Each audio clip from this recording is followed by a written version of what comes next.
Hey everyone, Wolf Lord Rho here. Before I begin today, a big thank you to Lewis for the gift voucher. Thank you very much for the support, I truly appreciate it. Thank you. But on to today. So, Sisters of Battle Week has arrived. And man have I been looking forward to this one. I'll be honest, I'd never really dived into much lore of the Sisters before, outside the codexes, but man am I glad I have. These girls absolutely smash it, they really do, and I am pumped for this week. And how better to kick it off than with the Sisters returning to the Throne World. Spoiler warning to begin, the events we are discussing today are from the novel Mark of Faith by Rachel Harrison. As always, I really recommend you read the story for yourself first, as that's the best way to enjoy the lore for yourself. Not only that, we help to support the great Games Workshop and Black Library, because without them, we don't have this amazing lore to talk about. I will put a link in the description as always. But with that said, let's just jump straight in. Okay, so first off, I've got to say, this novel is absolutely great. If you want a great Sisters story, then this is it. And I will definitely be doing a review on it after this week. But the premise of the story follows Sister Evangeline of the Order of the Martyred Lady, who, thanks to a chaos demon incursion, has lost her home, her mentor, and most of her sisterhood, finds herself saved from death and blessed by the God Emperor.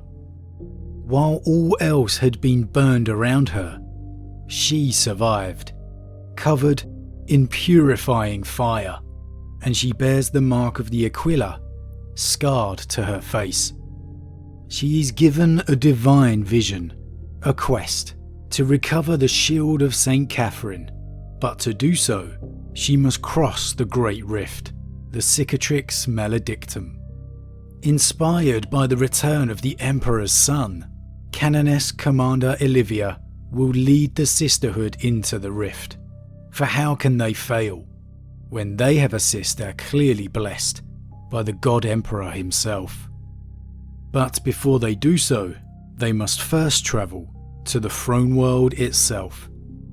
And we're truly shown just how precarious warp travel has become, even within the southern half of the Imperium, where the Emperor's light still shines true. Despite their Gellerfield remaining intact for the entire journey, protecting the unbroken vow as it traverses the currents of the Immaterium, its effects are all still clear. After a single day within the Sea of Storms, an overwhelming sense of mourning overcomes the ship. After another day and the food stores have begun spoiling. Another, and the crew begins weeping. All bar the Sisters themselves, their faith and unshakable resolve. But despite the maladies that come, they continue on unbowed. And there's a great little passage as they exit the warp. Re-entry chimes start to ring, and then the lumens flicker back up as the shutters over the cathedral's armour glass roll back slowly to reveal the void beyond. I look out to see not just stars, but ships, hundreds of battle cruisers, escorts and gunships. There are orbitals too, deep space relays and memorials. Beyond it lie gold-clad defence fortresses and the distant, tiny point of light that mark other planets. As I watch, two ball-snouted cruisers peel away from the picket on an approach course with the Val. This is it, Ashava says, softly, from beside me. Around us, the chapel has fallen quiet. I realise that I cannot hear weeping anymore. Yes, I say, in a reverent whisper. The soul system. So much to unpack from just a couple of lines. Firstly, the sheer scale of ships and forces present in the Sol system. Hundreds alone just at the system's edge. So much is made of the indomitous crusade fleets that plunge across the Imperium. But let's not forget, there's not a bigger, more lethal array of Imperium power than what protects the throne world itself. And if there was any doubt, it's the Sol system, gold-clad defense fortresses. And then, most importantly of all, the weeping stops. Sure, they've left the warp, but you have to believe, arriving in the Sol system itself, there's not a place in the entire Imperium where the presence of the Emperor would be stronger felt. And for Evangeline, blessed by him, that presence can be felt in the air. My first sight of the throne world is a cracked, rockcrete landing pad built into the upper tiers of the convent Prioris. As I disembark the lander alongside my sisters, the wind snags at my cloak and vestments. It lashes my hair against my face. The air smells of cold and smoke and soot, and carries with it a microfine dust that rings from my armour like rain. Where it hits my skin, it stings. Where it hits my scars, it burns. I stop for a moment, letting where I am standing sink in. Beyond the landing platform, the tiers of the convent Prioris drop away again and again, disappearing into murky fog. To my right, the basilicas and cathedrals go on, ever upwards, like mountains of marble and iron, their summits lost to Terra's yellow-grey skies. It is both like my home and so unlike it, all at once. Far above me, the bells are tolling, the sound of it echoing out into the sky. And somewhere, far beyond a horizon that is racked by storms, the God Emperor rests upon his golden throne. The truth of that carries in the air here, as much as the dust or the scent of smoke, making every breath feel as though it has weight. We've seen Terra countless times before, from its glory in the Great Crusade, its fall in the heresy, to its struggle in the years since. But there's just something special about seeing it from the Sister's eyes, the truth in the air, and the weight of his very presence. And there's a fascinating difference between their perception of seeing Terra and a Space Marine's view. Where once, like I said, it was glorious, that was a long, long time ago, and we've seen nothing but disappointment at the decadence, the politics, poverty and slums. But here, Evangeline sees only beauty. I walk to the edge of the platform. The wind is even stronger here, pulled into twisting spirals by the shape of the convent. It sings and sings, like a tireless choir.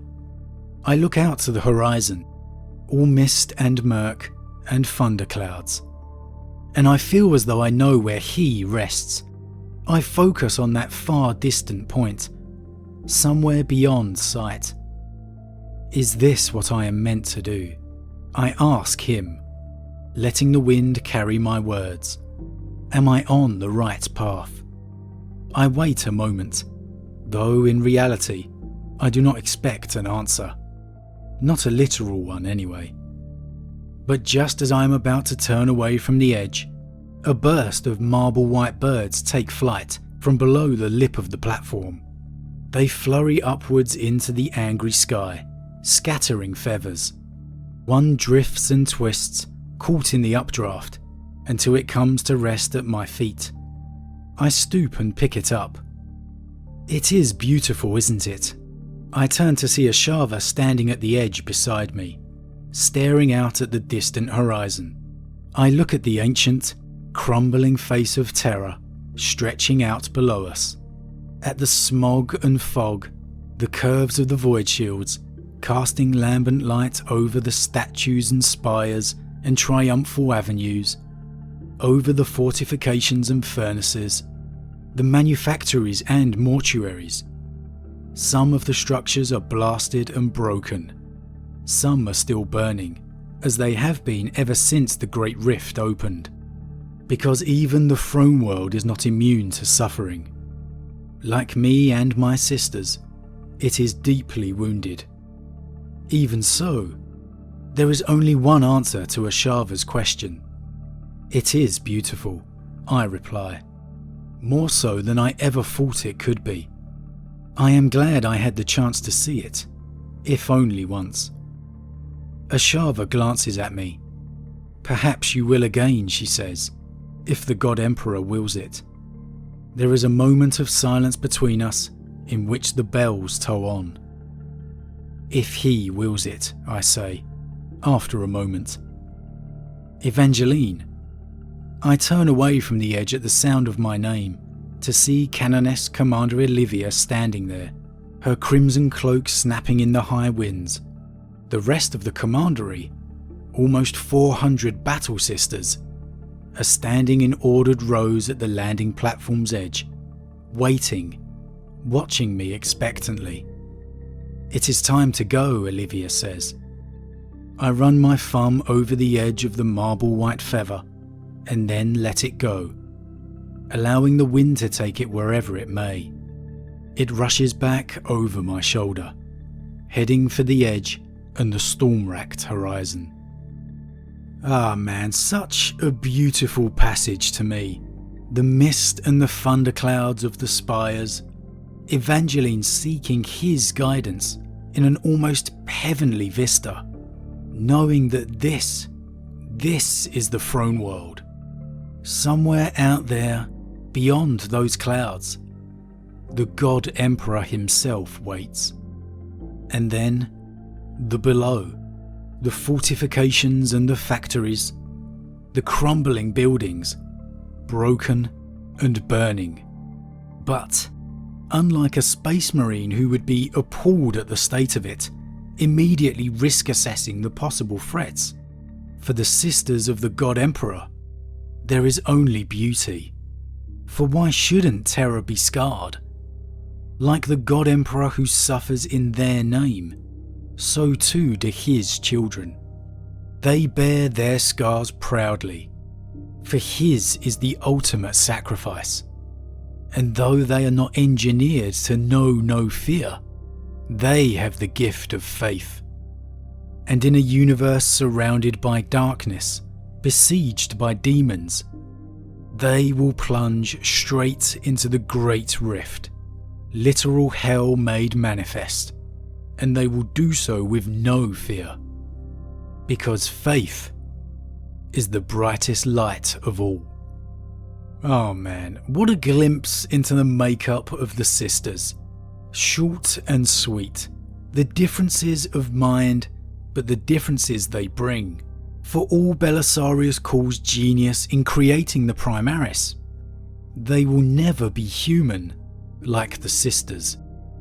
So a bit of a slower start to the week than you may have expected, but just something that I really felt was a great place to start, in showing something that just makes the sisters what they are, how differently they view the Imperium to the demigod space marines we so often talk about. But as always guys, what do you think? Do the Sisters of Battle bring something to the Imperium the Adepta Sororitas can't?